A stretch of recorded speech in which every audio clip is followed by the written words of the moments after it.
At 11:47 p.m. Abu Dhabi time, security cameras captured 28-year-old Indian nurse Anjali Mehta injecting her 50-year-old millionaire patient with what she believed was life-saving medication. By sunrise he was dead. She was in handcuffs. And his 44-year-old wife was giving interviews as the perfect grieving widow. Turn off your phone. Lock your door. Because what you're about to witness isn't just a murder story. It's a masterclass in how power, privilege, and prejudice can orchestrate the perfect crime while the real killer receives sympathy flowers at the funeral. This is the story of how healing hands became instruments of someone else's revenge. How love letters turned into death warrants. How hidden cameras recorded the destruction of 3 lives in crystal clear 4K resolution.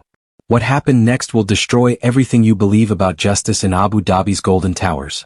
Because in this glittering desert city where foreign blood is cheap and local tears are precious, sometimes the perfect victim makes the perfect killer completely invisible. Welcome to Crime Canvas, where we paint the truth behind the headlines. If stories like this matter to you, hit that subscribe button now. You won't want to miss what comes next.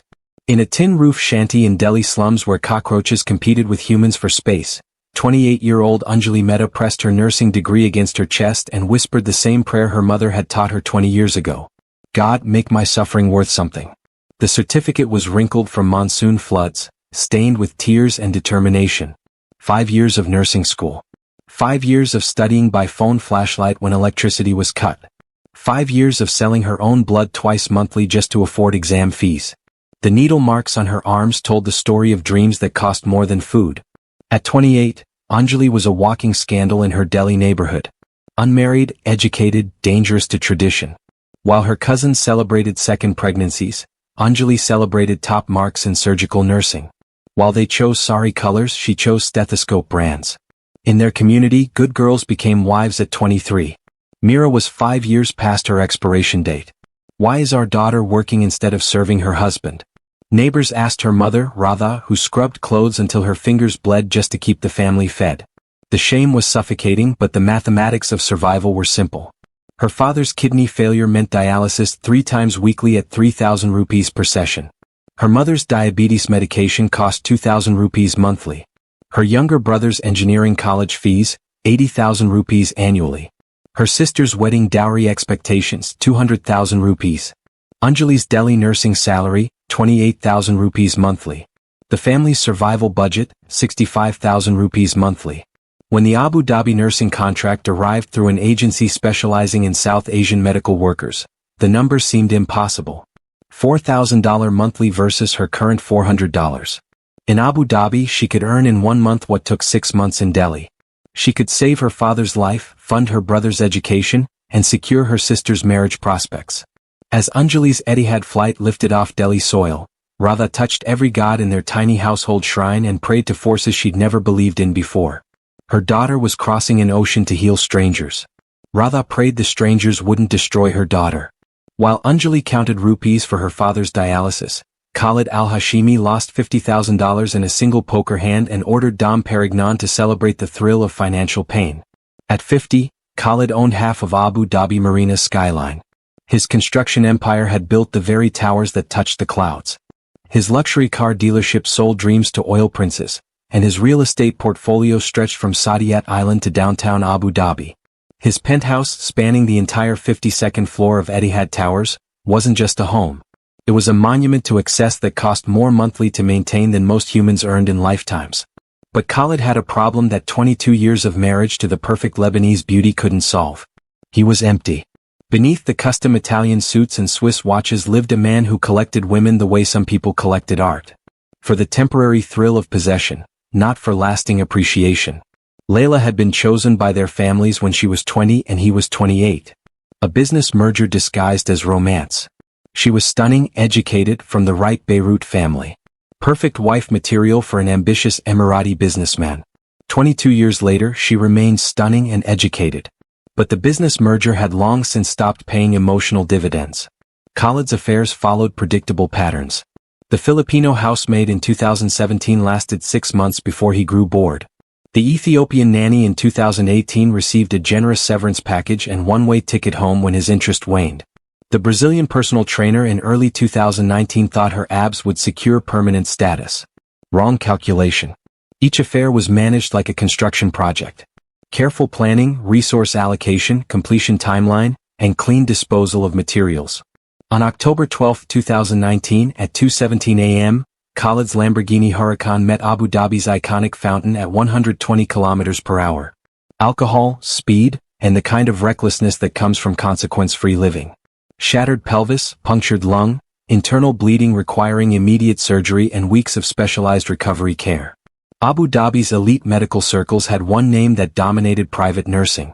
The Indian agency specializing in dedicated, desperate workers who treated billionaire patients like family because their own families depended on the income. Perfect hunting ground for a predator with time to kill and boredom to cure. While ambulances raced her husband to trauma surgery, 44-year-old Leila al-Hashimi stood in her walk-in closet surrounded by $2 million worth of designer clothes and felt more naked than the day she was born. 22 years of marriage. 22 years of public humiliation absorbed with grace. 22 years of playing the perfect wife while her husband collected foreign women like souvenirs from his construction sites. Leila had been beautiful at 20 when their families arranged the marriage. Lebanese elegance meeting Emirati ambition. At 44 she remained stunning, but beauty was no longer armor against betrayal. Each affair carved deeper wounds into her dignity. Each whispered conversation at charity galas. Each sympathetic look from friends who knew but pretended blindness. The divorce option was theoretical only. In Abu Dhabi's elite circles, divorced women, especially those publicly betrayed, became invisible ghosts haunting their former social worlds. Friends would disappear. Invitations would stop. The lifestyle built over 2 decades would evaporate. Worse, their prenuptial agreement, signed when she was young and trusting, would leave her financially decimated. But Leila possessed something Khalid had never recognized. Intelligence that made her psychology degree from American University of Beirut more than expensive wall decoration. For 22 years she'd studied human behavior academically. Now she would apply it personally. The difference about this upcoming affair, she could feel it coming like a storm system, was that this time she wouldn't endure it. This time she would end it permanently. As she watched news coverage of Khalid's accident, noting the requirement for extended home nursing care, Leila made a decision that would have seemed impossible months earlier. She wouldn't just catch her husband's next affair. She would orchestrate the perfect murder and find the perfect scapegoat to frame for it. The cameras she installed throughout their home weren't surveillance equipment. They were murder weapons. And somewhere above the clouds, a naive Indian nurse was flying toward her destruction, believing she was flying toward salvation. November 3, 2019. The elevator doors opened directly into Khalid's recovery suite, and Anjali Mehta stepped into a living room larger than her entire Delhi neighborhood. Crystal chandeliers hung like frozen fireworks above Italian marble floors that reflected her nervous face in infinite repetitions. Floor-to-ceiling windows framed Abu Dhabi's skyline like a postcard from another planet. Her agency had briefed her well. Khalid al-Hashimi, construction magnate, post-surgical care required, excellent pay, discretion essential. What they hadn't mentioned was that his home felt more like a museum where humans happened to live. Every surface gleamed. Every detail cost more than her family's annual income. Anjali adjusted her hijab, lowered her eyes, and carried her medical bag toward the patient who would destroy her life. Khalid lay propped against silk pillows, studying her with the focused attention of a predator who had all the time in the world. His injuries were real. The shattered pelvis, the internal trauma. But his mind was already hunting. He noted everything. The nervous way she touched her hijab. The family photos tucked into her medical bag. The prayer beads wrapped around her wrist. Most importantly, he recognized the scent of desperation that clung to foreign workers like perfume. "Miss Mehta," he said in perfect English tinged with a British accent. "Welcome to my home. I hope you'll be comfortable here." Anjali kept her responses purely medical. Vital signs, medication schedules, physical therapy requirements. She'd been trained for this. Maintain professional distance, especially with male patients, especially with wealthy male patients who might mistake kindness for availability. Her voice remained steady and clinical, but Khalid was an expert reader of human vulnerability. He saw how her eyes widened at the casual wealth surrounding them. He noticed when she stared too long at the view of Abu Dhabi Marina spread below like a jewelry box. 20 floors down and 50 rooms away, Leila al-Hashimi sat in her private study watching 12 different camera angles of her husband's first encounter with his next victim. The surveillance system she'd installed was professional grade, the kind used by governments to monitor threats. Motion activated, night vision capable, audio enhanced. Every corner of their home now served as her intelligence-gathering network. She watched Anjali's rigid professionalism with grudging respect. This one had better training than the previous affairs. Stronger boundaries. More to lose. Which made her infinitely more dangerous if Khalid succeeded in breaking down those defenses. Leila opened a new file on her computer. Subject: Anjali Mehta. Objective: complete destruction. If you're watching Crime Canvas for the first time, make sure to subscribe. Stories like Anjali's need to be told, and we're just getting started. By the second week, Khalid had shifted from patient to psychological strategist. Instead of simply following his medical routine, he began engineering moments of connection. When Anjali checked his blood pressure, he asked about her nursing school experience. When she organized his medications, he inquired about her family back home. When she updated his medical charts, he shared carefully edited stories about feeling trapped by family expectations. "You must miss India terribly," he said during a routine wound dressing change. "I imagine the sacrifice of leaving family behind weighs heavily on someone as caring as you." Anjali's professional mask slipped for just a moment. "My father needs surgery, sir. The sacrifice is worth it if I can help him." Khalid filed that information away like intelligence data. Family medical crisis, financial desperation, emotional isolation. Perfect pressure points for future manipulation. He began remembering details with the precision of a surveillance computer.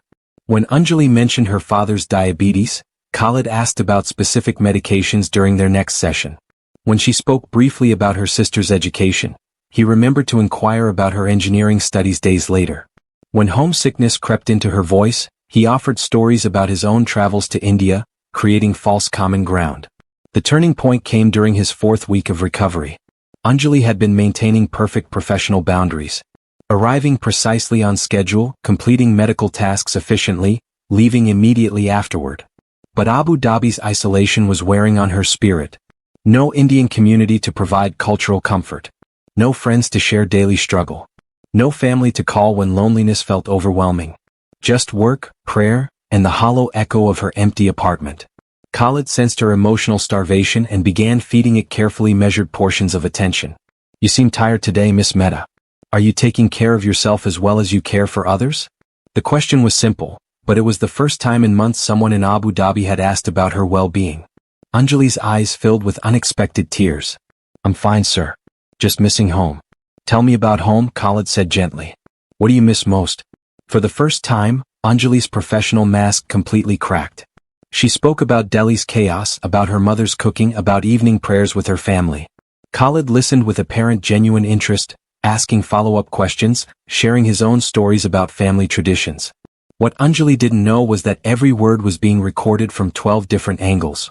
December 15, 2019. 11:47 p.m. The moment that would define the rest of Anjali's life. Khalid had complained of chest pains during his evening medication schedule. Nothing serious, but enough to require extended observation. Abu Dhabi's winter night was unusually cool, and the penthouse felt intimate rather than overwhelming. They sat in his recovery room, talking quietly about childhood dreams and adult disappointments. "Sometimes I feel like I'm living someone else's life," Khalid confessed. "Married young, followed family expectations, built the business they wanted me to build. I wonder what might have happened if I'd chosen differently." Anjali understood that feeling intimately. In India, family duty comes before personal happiness. We're taught to sacrifice our dreams for others' expectations. "But what about your dreams?" Khalid asked, moving closer. What does Anjali want, separate from what her family needs? No one had ever asked her that question. In 28 years, every decision had been filtered through family obligation, cultural expectation, financial necessity. The simple act of being seen as an individual rather than a collection of duties broke something fundamental inside her. When Khalid reached for her hand, she didn't pull away. When he leaned closer, she didn't retreat. When his lips met hers at 11:47 p.m. exactly, she kissed him back with the hunger of someone who had been emotionally starving for years. The security cameras captured everything in perfect high definition. In her study, Leila al-Hashimi smiled for the first time in months and began organizing video files by date and emotional intensity. The trap had been set perfectly. The prey had taken the bait willingly. Now came the patient work of documenting every moment of the affair before orchestrating its deadly conclusion. December 21, 2019. 7 days after their first kiss, Khalid presented Anjali with a key card to an Abu Dhabi marina apartment he claimed was his recovery space. A place where his rehabilitation could continue without the formality of his main residence. The truth was simpler and more calculated. He needed a private stage for the seduction he was orchestrating. The apartment occupied the 38th floor of Marina Heights with floor-to-ceiling windows overlooking the artificial canal below. $8,000 monthly rent for what Khalid called medical necessity. To Anjali's eyes, it represented impossible luxury. To Khalid, it was simply another construction cost in his latest project. January passed in a blur of carefully orchestrated intimacy. Khalid's medical needs conveniently required evening appointments that stretched into midnight conversations. His medication schedule somehow demanded weekend monitoring that became romantic dinners. His physical therapy sessions evolved into walks along Abu Dhabi Marina where they moved like a couple rather than patient and caregiver. By February 14th, Valentine's Day, though neither acknowledged the Western holiday, Khalid spoke the words Anjali had been simultaneously hoping for and dreading. "I love you." She had been checking his surgical site when he said it, her hands gentle on his healing skin. The words hung in the air between them like a bridge she could either cross or burn. "I love you too," she whispered back and felt her professional identity die completely. March brought the wedding ring. Not for immediate use, Khalid explained, but as a promise of their future together. The diamond was modest by his standards but represented more money than Anjali's family would see in a lifetime. He slipped it onto her right hand. The left would wait until his divorce was finalized. Within 1 year, he promised. "I'll speak to lawyers about asset protection and custody arrangements. Then we'll have our ceremony in Delhi with your family present." Anjali began learning Arabic using language apps on her phone. She researched Islamic conversion requirements, studying prayers and customs she would need to embrace as Khalid's wife. Her browser history filled with searches about interfaith marriages, about Indian women who had married into Emirati families, about the legal requirements for foreigners seeking permanent residency through marriage. The financial lifeline Khalid provided made the deception feel justified. Her father's kidney surgery had been successful thanks to the money she could now send home regularly. Her sister's engineering college fees were paid months in advance. Her mother could afford proper diabetes medication instead of cheaper alternatives that barely managed her condition. When her family asked about her increased income, Anjali crafted careful truths. She had found a high-paying private patient. The work was demanding but rewarding. She was saving money for her future. She mentioned a friend who was kind to her, someone who understood her situation. What she didn't mention was his nationality, his marital status, or the promises he had made about their life together. Professional compromise became a daily necessity. Anjali began falsifying medical reports to justify extended care that was no longer medically necessary. She documented phantom symptoms and invented therapeutic requirements to maintain her official presence in Khalid's life. Every false entry in his medical records represented another step away from the ethical foundation of her nursing career. But love, she told herself, sometimes required sacrifice of principles. While Anjali lost herself in romantic possibility, Leila al-Hashimi was building the infrastructure for perfect murder. The surveillance system she installed throughout Khalid's recovery apartment cost $50,000 and represented the most sophisticated domestic monitoring network outside of government facilities. 16 cameras provided complete coverage of every room from multiple angles. 8 high-sensitivity microphones captured conversations even when voices dropped to intimate whispers. GPS tracking on Khalid's phone and car documented every movement and meeting. Leila spent hours each day organizing the evidence like a prosecutor preparing for trial. Video files were categorized by date, emotional intensity, and legal relevance. Audio recordings were transcribed and analyzed for admissions of guilt or financial motivation. Photographs of gifts and financial transactions were documented with timestamps and monetary values calculated. She began learning video editing software with the dedication of a film student. Basic cuts and transitions weren't sufficient for her purposes. She needed to understand how to manipulate footage to change context and meaning. How to remove audio that provided exculpatory information. How to edit sequences to suggest guilt where innocence existed. Her research extended beyond technical skills into legal precedents. She studied Abu Dhabi court records involving foreign domestic workers accused of crimes against local employers. The statistics were overwhelmingly favorable to her plans. Conviction rates above 90% when cultural bias combined with apparent evidence. Defense resources were typically minimal. Public sympathy consistently favored local victims over foreign workers. Leila began cultivating witness testimony by planting seeds of suspicion about Anjali's behavior.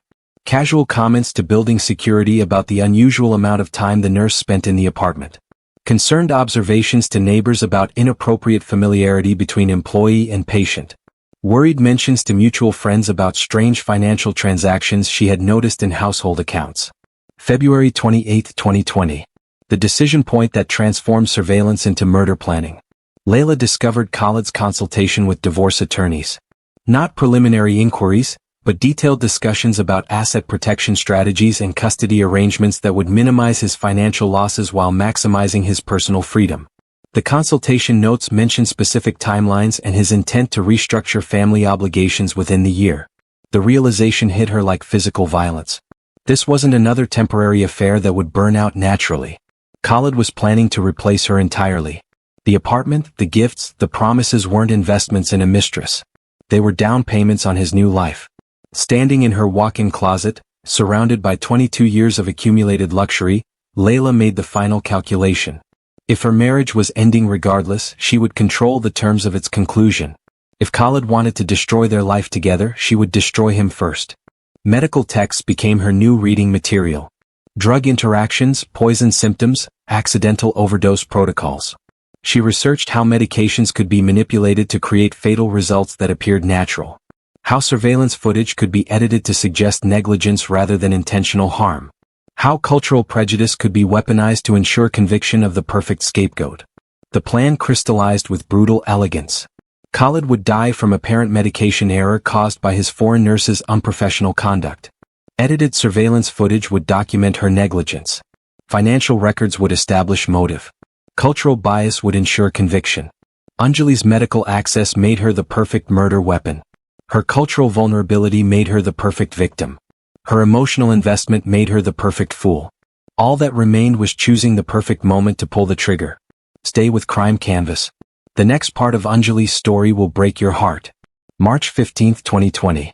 Anjali Mehta's 28th birthday. She woke in her small apartment in Dera, whispered prayers of gratitude for another year of life, and had no idea that before midnight she would become the primary suspect in a murder she didn't commit. The irony would have amused Leila al-Hashimi if she were capable of finding anything amusing anymore. After months of meticulous planning, the date had aligned perfectly. Anjali's birthday would become Khalid's death day, and Leila's gift to herself would be the complete destruction of both their lives. That morning, while Anjali prepared for what she believed would be a routine medical visit followed by a quiet birthday dinner with Khalid, Leila made her final preparations. The medication substitution had been completed days earlier. Khalid's regular pain management prescriptions now contained lethal combinations of fentanyl and oxycodone in doses that would simulate accidental overdose while ensuring respiratory failure within hours of administration. The beauty of the plan lay in its medical plausibility. Post-surgical patients frequently experienced medication complications. Pain management protocols were complex and easy to mismanage. Foreign nurses working long hours under emotional stress were prone to errors. The narrative would write itself. At 9:47 p.m. Abu Dhabi time, Anjali administered what she believed were Khalid's standard evening medications. She checked his vital signs, noted his comfort level, and reminded him to call if he experienced any unusual symptoms during the night. They spoke briefly about their plans for the following weekend. A visit to the spice souk where Khalid wanted to buy ingredients for an Indian meal he hoped to surprise her with. "Happy birthday, my love," Khalid said as she prepared to leave. "Next year we'll celebrate as husband and wife." Anjali kissed him goodbye at 11:30 p.m., believing she was kissing the man who would become her husband. She was actually kissing a corpse who simply hadn't stopped breathing yet. 25 miles away at Abu Dhabi Opera, Leila al-Hashimi posed for photographs at the annual Children's Healthcare Foundation Gala. The camera flashes captured her elegant smile every 30 minutes as she moved through the crowd of Abu Dhabi's elite, discussing charity work and accepting condolences for her husband's extended recovery period. 500 witnesses could attest to her presence. Social media posts would document her location throughout the evening. The poison worked exactly as her research had predicted. At 2:15 a.m., Khalid began experiencing confusion and difficulty breathing. His attempts to call for help were complicated by the phone system malfunction Leila had arranged remotely. The security cameras in the apartment experienced a convenient technical failure that would later be explained as equipment aging.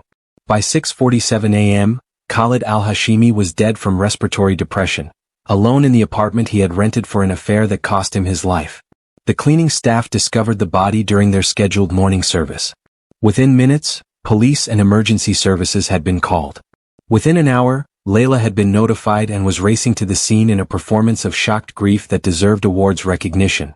"I had no idea he was staying in this apartment," she told police, tears streaming down her perfectly made-up face. "This is where he was conducting his affair with that nurse. Oh God, what has she done to my husband?" The immediate narrative was irresistible to investigators. Foreign domestic worker in secret apartment with dead Emirati businessman. Evidence of financial impropriety. History of inappropriate relationship. Cultural dynamics that made guilt appear obvious before investigation began. March 16, 2020. Abu Dhabi International Airport Terminal 3. Anjali Mehta sat in the departure lounge waiting for her Etihad flight to Delhi, unaware that police were already examining Khalid's body and reviewing the edited surveillance footage that would destroy her life. She was traveling home for a family emergency. Her brother had been injured in a motorcycle accident and needed surgery the family couldn't afford. The irony was cruel. She was leaving Abu Dhabi to save another life just as she was being framed for taking one. Airport security detained her at the gate. The charges read like a nightmare. Murder in the first degree, medical malpractice, fraud, and conspiracy. As handcuffs closed around her wrists, Anjali's last coherent thought was confusion about why anyone would think she could hurt the man she loved. Abu Dhabi's media coverage began within hours of her arrest. Television news broadcasts showed her airport detention alongside photographs of Khalid's business success and charitable work. The narrative was predetermined. Indian nurse murders Abu Dhabi businessman for inheritance money. The evidence presented to prosecutors appeared overwhelming. Edited surveillance footage showed apparent medication negligence and financial impropriety. Bank records documented money transfers that could be interpreted as payment for services beyond medical care. Character witnesses testified about suspicious behavior and inappropriate familiarity between employee and patient. Anjali's defense attorney was an overworked public defender handling 40 cases simultaneously, armed with a budget that couldn't challenge sophisticated video evidence or hire expert witnesses. Khalid's family employed a legal team that cost more per hour than Mira's family earned per year. The Indian expatriate community in Abu Dhabi distanced themselves from the scandal. Professional associations revoked their support. Even the nursing agency that had originally employed her issued statements emphasizing that her conduct violated all professional standards they maintained. In Delhi, Anjali's family learned about the affair and murder charges through international news coverage. The shame was devastating in their conservative community. Neighbors whispered about the daughter who had disgraced herself with a married Arab man. Religious leaders spoke about the corruption that foreign influence brought to traditional values. September 23, 2020. Abu Dhabi Courts Complex. The trial that would determine Anjali Mehta's fate began with cultural bias already determining the outcome. The prosecution presented a case built on edited evidence, financial records taken out of context, and character assassination that portrayed her as a calculating predator who had exploited her patient's vulnerability for personal gain. The defendant came to Abu Dhabi seeking opportunity, the prosecutor declared in closing arguments. But instead of honoring the trust placed in her, she corrupted the sacred relationship between caregiver and patient. Whether through negligence or intention, she caused the death of a man who welcomed her into his home and treated her with kindness. The defense had no resources to challenge the sophisticated evidence manipulation. No budget for digital forensics experts who might have detected the video editing. No means to investigate the financial transactions that had been arranged to appear suspicious. On October 15, 2020, exactly 7 months after her 28th birthday, Anjali Mehta was convicted of murder in the first degree, medical malpractice, and fraud. The sentence, life imprisonment without possibility of parole, followed by deportation upon completion of sentence. During sentencing, she maintained her innocence while expressing genuine grief for Khalid's death. "I loved him," she said through tears that the court interpreted as manipulation rather than genuine emotion. "I would never have hurt him. Someone has made a terrible mistake." In Delhi, her father died from cardiac arrest while watching the verdict on international news. Her mother, unable to bear the community's shame, disowned her publicly and moved to another city. Her siblings changed their names and disappeared into India's vastness. Meanwhile, Leila al-Hashimi gave interviews as the perfect grieving widow, speaking about justice served and the importance of foreign workers remembering their place in Emirati society. She inherited Khalid's entire estate without challenge, her performance as the betrayed wife earning sympathy rather than suspicion. The perfect murder was complete. The perfect frame had succeeded. And the perfect victim would spend the rest of her life paying for someone else's crime. But technology evolves. And sometimes, truth has a way of surfacing when you least expect it.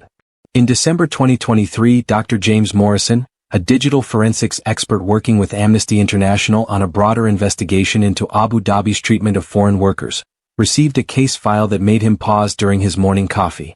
The Anjali Mehta conviction relied heavily on surveillance footage that had been crucial to securing her murder conviction. But new artificial intelligence software designed to detect digital manipulation was finding troubling inconsistencies in video evidence from multiple cases involving foreign domestic workers. Morrison spent weeks analyzing the surveillance footage from Khalid's apartment using quantum computing algorithms that hadn't existed during the original trial. The software detected pixel-level inconsistencies, timestamp manipulations, and audio synchronization problems that revealed sophisticated editing designed to change the narrative context of recorded events. The breakthrough came when Morrison discovered that the security company that had installed Khalid's surveillance system maintained backup copies of original footage on offshore servers for insurance purposes. These files, stored in Singapore data centers, told a completely different story about the night Khalid died. The original footage showed Anjali administering medications exactly according to prescribed protocols. Her behavior was professional, careful, and completely consistent with proper medical care. More importantly, the unedited recordings included conversations that had been systematically removed from the prosecution's evidence. Khalid discussing divorce proceedings. Promises to marry Anjali that established him as the pursuer. Most damning, audio of Leila's voice directing installation of additional surveillance equipment specifically to document the affair properly. Morrison's investigation expanded when a whistleblower from the security company came forward with internal documentation showing that Leila al-Hashimi had paid $50,000 for what company emails described as narrative enhancement of client footage for legal proceedings. The UN Human Rights Council launched a formal investigation into patterns of prosecution bias against foreign workers in Abu Dhabi's justice system. Morrison's findings became part of a larger report documenting how surveillance evidence had been manipulated in dozens of cases involving domestic workers accused of crimes against their employers. International legal scholars began studying the Anjali Mehta case as a textbook example of how sophisticated evidence manipulation could create convincing false narratives. Universities started teaching her case in courses on digital forensics and judicial bias. Her name became synonymous with wrongful conviction based on technological deception. But while international attention focused on reforming Abu Dhabi's justice system, the woman who had orchestrated the perfect crime was executing the perfect escape. January 2024. Leila al-Hashimi quietly liquidated assets worth $25 million, converting Khalid's inheritance into cryptocurrency wallets and offshore accounts distributed across 12 countries. The financial network she created was so complex that even international investigators would need years to trace the money flows. Plastic surgery in Bangkok changed her facial structure enough to avoid facial recognition software. A new Swiss passport under the name Marie Dubois, purchased through diplomatic connections in Lebanon, provided her with a European identity that came with no criminal history. Swiss banking secrecy laws and the absence of extradition treaties with the UAE meant she would never face consequences for the perfect crime she had executed. By February, Leila was living in a Geneva penthouse overlooking Lake Leman, reading news reports about international calls for justice reform in Abu Dhabi while sipping wine that cost more than Anjali's monthly prison allowance. The perfect crime had delivered perfect rewards. Financial freedom, social redemption, and complete escape from consequences. March 15, 2024. 4 years to the day after her 28th birthday became the worst day of her life, Anjali Mehta was released from Abu Dhabi Central Prison and deported to India. She weighed 89 pounds, spoke in whispers, and required assistance walking to the aircraft that would carry her home to a country that no longer recognized her as family. The Delhi she returned to was the same city she had left. But the woman who stepped off the Etihad flight bore no resemblance to the hopeful nurse who had departed 5 years earlier. Her mother was confined to a mental institution, broken by shame and grief. Her siblings had scattered across India, unwilling to acknowledge their connection to the infamous nurse who had disgraced their family name. Anjali found work sweeping floors in the same government hospital where she had once dreamed of advancing to supervisory positions. Her nursing license had been permanently revoked by international medical boards. Her reputation made employment in healthcare impossible anywhere in the world. She lives in a single room near the hospital, surviving on wages that barely cover food and rent. The irony is crushing. She crossed an ocean to save her family's financial future and ended up destroying everyone she tried to protect. Her father died during her trial. Her mother's mental breakdown consumed the family's savings. Her siblings live under assumed names to escape association with her case. Today, Anjali Mehta sweeps floors in a Delhi hospital wearing the same white uniform that once represented her dreams of healing others. 8,000 miles away, Leila Al-Hashimi spends blood money on Swiss luxury. Living proof that sometimes the perfect victim makes the perfect killer completely invisible. Justice isn't blind. It has preferences. And sometimes those preferences destroy innocent lives while rewarding the architects of that destruction. This has been Crime Canvas. If Anjali's story moved you, if it made you think about justice differently, hit that subscribe button. Share this video. Because stories like hers matter. And the only way to prevent the next Anjali is to expose what happened to this one. Thank you for watching. Until next time, stay aware, stay compassionate, and remember that truth always deserves a voice, even when the system tries to silence.